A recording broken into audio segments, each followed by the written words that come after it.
a female staff member of the Biafra government, cried bitterly after facing suspension by the Biafra government headed by Dr. Ngozi Orabubueze. A female cabinet member was suspended for 1 month after voting against the self-defense bill and allegedly speaking against government decisions in public. The suspended cabinet member alleged that her suspension was not just about the bill, but also due to internal politics and a conspiracy against her within the Biafra government. Some Biafrans felt the suspension was harsh, while others believed it was justified, emphasizing the need for unity in the struggle for Biafra's independence. Meanwhile, a new self-defense bill allowing Biafrans to arm themselves was passed. But some Biafran activists, including Adadioramma, a female staff member of the Biafra government, opposed it, leading to heated debates. Many Biafrans strongly supported the self-defense bill, arguing that they must protect themselves from constant attacks by Nigerian forces and terrorists. However, Biafra Chief of Staff Dr. Ngozi Orabubueze has stated that Nigeria, under President Bola Ahmed Tinubu, General Christopher Musa, and Bianca Ojukwu, is the most dangerous country for Christians due to atrocities against humanity and reintegrating known terrorists into security forces. Meanwhile, Finland is urged to choose between supporting Biafra's Prime Minister, Simon Ekpa, or Nigeria as the situation intensifies. However, Simon Ekpa has sent a direct warning to individuals, including Mr. Success, accusing them of endangering Biafrans by working with Nigeria's government. Meanwhile, a viral video showed Biafran men being bound and blindfolded before being loaded into a truck, raising concerns about increasing oppression by Nigerian security forces. A Biafran activist, Nikki Agnes, raised concerns about whether the security forces seen in the video are truly from southeastern Nigeria, urging viewers to analyze their language and mannerisms. I want to share with you a story that has been unfolding in a place where the struggles for freedom, justice, and survival mix together in ways that are as heartbreaking as they are inspiring. It's a story that touches on deep emotions and hard truths, a story about a brave woman named Adadioramma and the turbulent political scene in Biafra. As I sit here, reflecting on all that has happened, I feel compelled to tell you this tale in my own words, as if we were sitting together over a cup of tea, talking about life and the challenges it throws at us. It all began with a moment that caught my attention. A moment when Adadioramma, a respected female staff member within the Biafra government, was suddenly thrust into the spotlight for all the wrong reasons. Ada, known for her passion and commitment to her people, found herself in tears after being suspended from her cabinet position. This suspension was not just a simple administrative decision. It was a dramatic move by the Biafra government, led by Dr. Ngozi Orabubueze, that sent ripples of shock and sorrow throughout the community. From what I gathered, Ada's suspension came after she cast her vote against a new self-defense bill that was sweeping through the government halls.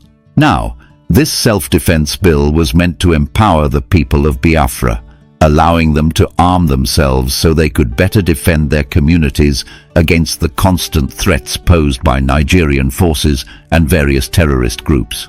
It was a measure born out of a desperate need for protection, a measure that many believed was essential in these trying times. However, not everyone was on board with this idea, and Ada became one of its most vocal critics. You see, Ada wasn't opposed to defending her people, far from it, but she questioned the wisdom and the timing of such a drastic move. In her view, the decision to arm civilians wasn't solely about self-defense. It was also wrapped up in internal political maneuvering and perhaps in a conspiracy against her. According to Ada, her suspension wasn't simply because she had voted against the bill. It was a punishment for speaking out against government decisions in public and for challenging the internal dynamics of the administration. This, she said, was part of a larger game of political chess, one where alliances and rivalries were as volatile as the region's security situation. The reaction from the people of Biafra was as divided as one might expect in such a charged atmosphere. Some believed that Ada's suspension was too harsh a response, an act of silencing dissent that threatened the unity necessary for the struggle toward independence. They saw in her tears and in her impassioned words a symbol of resistance against a government that at times seemed more interested in maintaining power than in truly serving its people. Others, however, argued that her suspension was a necessary measure to preserve discipline and cohesion in a time when every decision, every vote, could tip the balance between survival and chaos. In their eyes, the Self-Defense Bill was not merely a piece of legislation. It was a lifeline in a sea of threats, and any opposition to it could endanger the collective effort to secure the future of Biafra. At the heart of this drama was the Self-Defense Bill itself. Passed amid heated debates and emotional outbursts, this bill was designed to give every Biafran, young and old, the right to bear arms. The rationale was simple yet stark. In a land where attacks from Nigerian forces and extremist groups were a constant reality, the government believed that arming its citizens was a necessary step toward ensuring their survival. Many supporters of the bill argued that it was time for the people to take their security into their own hands, to stop waiting for a system that had repeatedly failed them. In this light, the bill was seen as both a practical measure and a powerful symbol of self-reliance, a declaration that the people of Biafra would no longer be passive victims of aggression. The government's position was reinforced by some very strong statements from high-ranking officials. Dr. Ngozi Orububueze, the Chief of Staff for Biafra, made no secret of her views. In a series of impassioned remarks, she pointed out that Nigeria, under the leadership of figures like President Bola Ahmed Tinubu, General Christopher Musa, and even personalities like Bianca Ojukwu, had become one of the most dangerous places in the world for Christians. According to her, the Nigerian state was notorious for its human rights abuses, for reintegrating individuals with violent pasts, even known terrorists, back into its security forces. Such policies, she argued, only served to heighten the threat against those who sought to live in freedom and dignity. For many listening to her, these words were a stark reminder that the struggle in Biafra was not just a local political issue. It was part of a broader fight against oppression and injustice on multiple fronts. Amid all this internal turmoil, another unexpected twist was brewing on the international stage. Finland, a country far removed by geography, yet suddenly thrust into the midst of this crisis, found itself facing a crucial decision. The international community was watching closely, and there were growing calls for Finland to make a choice between supporting Biafra's Prime Minister, Simon Ekpa, or backing Nigeria. This decision was fraught with implications. To support one side was to take a stand in a conflict that was as much about national identity and survival as it was about geopolitics. The pressure was mounting on Finland to weigh in on a matter that, until then, many had considered an internal affair of a region thousands of miles away. But in today's interconnected world, the struggles of one people often resonate with the concerns of others, regardless of borders. Prime Minister Simon Ekpa himself became a central figure in this unfolding drama. Known for his unwavering commitment to the cause of Biafran independence, Simon was not one to shy away from sending clear and direct messages. One such message was aimed squarely at Mr. Success, a name that, in the heat of controversy, had become emblematic of those seen as betraying the Biafran struggle by collaborating with the Nigerian government. In a direct warning, Simon cautioned Mr. Success and others who might follow his path, insisting that any action that endangered the lives of their people would not be tolerated. This warning, delivered with both gravitas and urgency, underscored the high stakes of the situation. It was a message that resonated deeply with those who believed that every decision carried the weight of life or death, that the future of an entire people depended on unity and resolve. As if the political intrigue and internal strife were not enough to worry about, a chilling visual surfaced that further deepened the sense of crisis. A video began circulating online, a viral clip that showed Biafran men being bound, blindfolded and loaded into a truck. The images were disturbing and raw, a grim reminder of the oppressive tactics that were allegedly being employed by Nigerian security forces. This was not a scene from a movie or a dramatized reenactment. It was a real event, captured on camera, that left viewers shaken to the core. The video sparked intense debate and widespread concern, with many calling for immediate investigation into the methods and motivations behind such actions. Among those who commented on the video was a Biafran activist named Nikki Agnes. With a keen eye for detail, Nikki urged viewers to pay attention to the language and mannerisms of the security personnel in the video. Her suggestion was simple yet profound. By listening carefully, one might discern whether these individuals were truly from southeastern Nigeria or if they belonged to a different, perhaps more sinister group. Nikki's observations reminded us all that appearances can be deceiving and that in times of crisis, every detail matters. It was a call to vigilance, to question the narrative presented by those in power, and to seek out the truth behind the images and words. Listening to these events unfold, I couldn't help but feel a mixture of emotions: sadness, anger, and even a spark of hope. Sadness for Adadioramma, whose tears spoke volumes about the personal cost of speaking truth to power. Anger at a system that, instead of encouraging open debate and dissent, seemed intent on silencing those who dared to challenge it. And hope, despite everything, that the struggles and sacrifices of brave individuals like Ada could eventually pave the way for a future where justice and freedom prevail. I remember the first time I heard about Ada's suspension.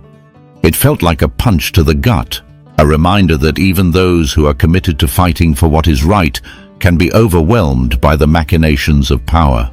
Here was a woman who had dedicated herself to serving her community, who had taken a stand against policies she believed were misguided, and yet in the eyes of the government, her actions were seen as insubordination. The suspension, which lasted a full month, was more than just a temporary removal from office. It was a symbolic gesture, a warning to others that dissent would not be tolerated. In that moment, I realized that the fight for independence was not just about external enemies. It was also about grappling with internal divisions and the high cost of challenging authority. I found myself wondering about the motivations behind such a harsh penalty. Was it solely about enforcing discipline, or was there more at play? According to Ada and some of her supporters, the suspension was a result of a conspiracy within the Biafra government, a carefully orchestrated effort to neutralize dissent and consolidate power.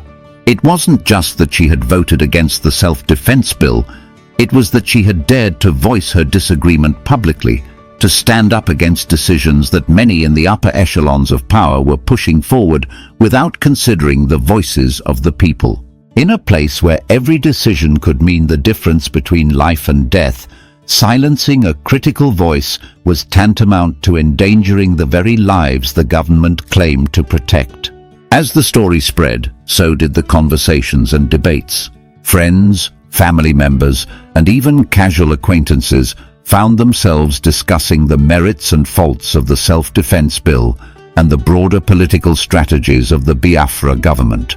Over countless conversations, I noticed a recurring theme: the struggle for unity. For many, the suspension of Adadioramma was a stark reminder that internal discord could be as dangerous as any external threat. In the midst of a battle for survival, where every moment counted, the unity of purpose was essential. Some argued that tough decisions had to be made for the greater good, even if that meant silencing individual voices temporarily. Others maintained that true strength lay in embracing a diversity of opinions, in encouraging debate rather than stifling it.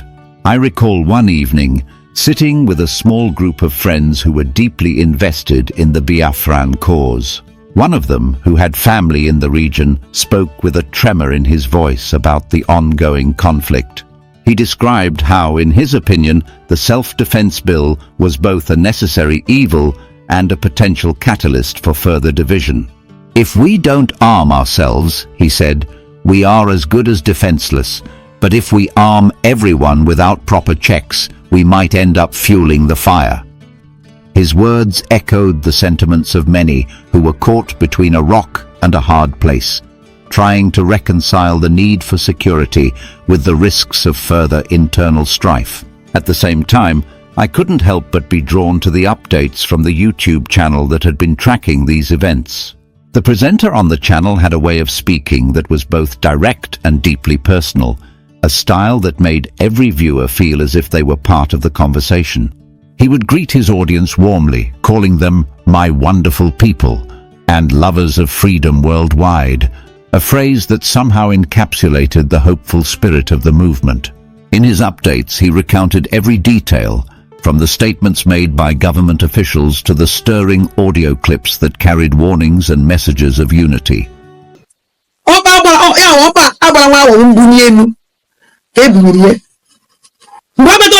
In suspension. I'm nobody that time. I need my story. I don't know now. In suspension. You're not watching my program. What 200, 100, 200, 100. In their life like this, and I did 100 now watching. But after that suspension, the whole Biafra Govt or look a lot of the most snack it. So again. That is suspension. I'm proud. That is suspension. That's suspension. Up to today. Now, in a cheating in another level for this is suspension. You know, let me tell you something. Even they put that this is struggle. I'm a stamp. When you stamp, historic stamp can they sue everywhere. Now this is struggle. I'm a historic stamp. Do you know why? It's okay. I'm going to do my historic stamp. Number one, a woman. Just some them and take it. Well, when them and take it, and then moon and debit, we need Ajani, more than anybody where they be wrapped on a struggle for the first time. A woman. Which that now my name can never go out. I don't them and take it. Can we historic character? As I will be, if I can go to second history. First woman, never know about to be invite now my channel TV. The first woman, no but to be interview. Now the historic yo, women, and one easy. Even all not better than Hanya, and when they come one easy yo, but I did a matter, the history of struggle. Melo, our leader, their leader interview, invite na their channel television. All one easy, man, our leader. Manojuku was Rike, our leader Mazin Nandekano, Obatopie, of the first woman in the million. Zaganagrogia, and some Mobi, who was the first woman who may play the powerful, powerful group, and I go to no case in Uno. When more Batopie invite the first woman in the million. And I'm going to become never got my record. African Major, Obatopie invite or men 24 hours. We will Obatopie invite a piano suspension on a history. On a Fiona, take a dandem banandeg. After a day, and then Obatopie invite today to defend that piano suspension. We put that to go Jawalo. Anya better be Hanchanine. Ezamunobi for history of the struggle. Who are the first woman like the whole world? Remember the autopilot group. Autopilot group. More than the woman. Can now go what autopilot group. Oh, before other country when we group. Muwa done the woman ye na France here. The Choratana Wagi. Cannot wag my record. Okay for Finland, I Muwa won't shake Finland with Agaba. What for to no case in Uno? Mbamba talama no batante bua batala no bono. Ime muye.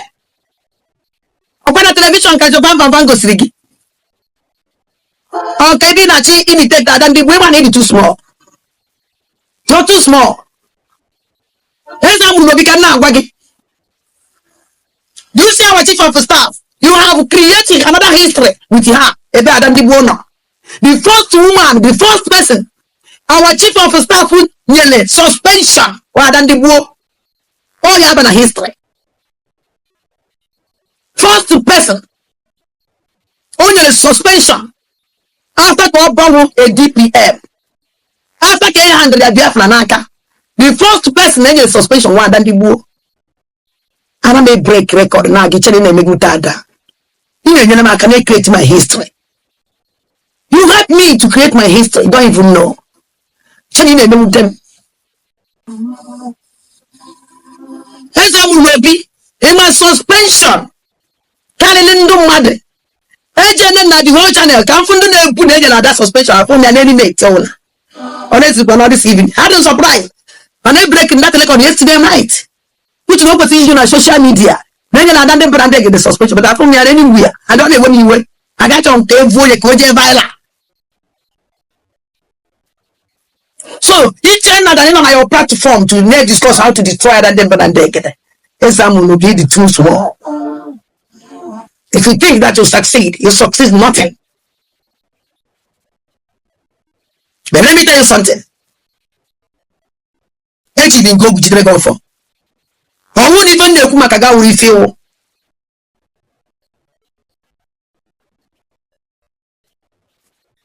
Exam will be.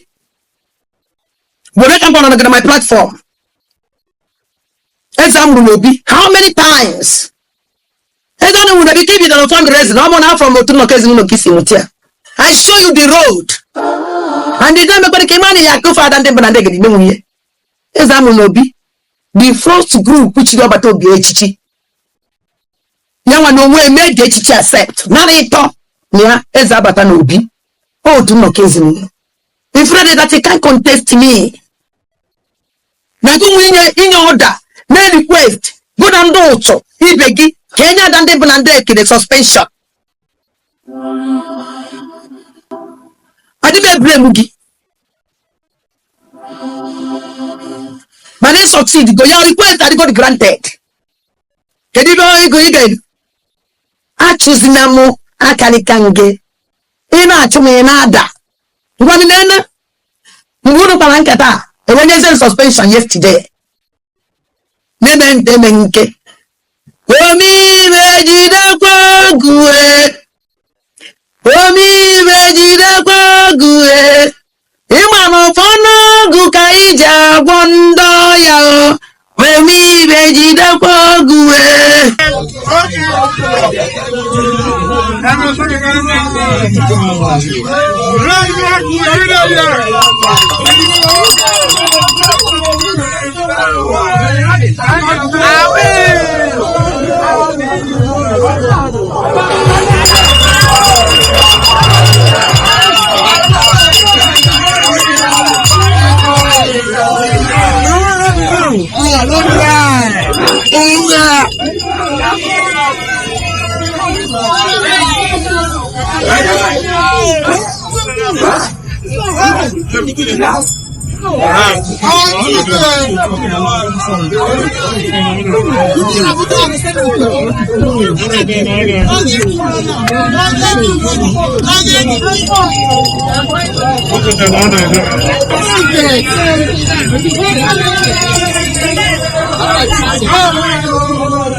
Hey, boss.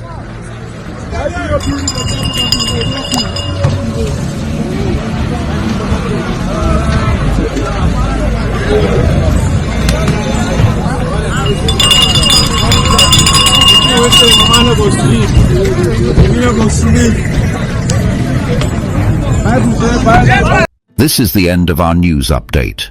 Please click the icon on the top right corner of your screen to watch my next video. You will enjoy it. I will see you again in my next update. Enjoy the rest of your day. Goodbye for now.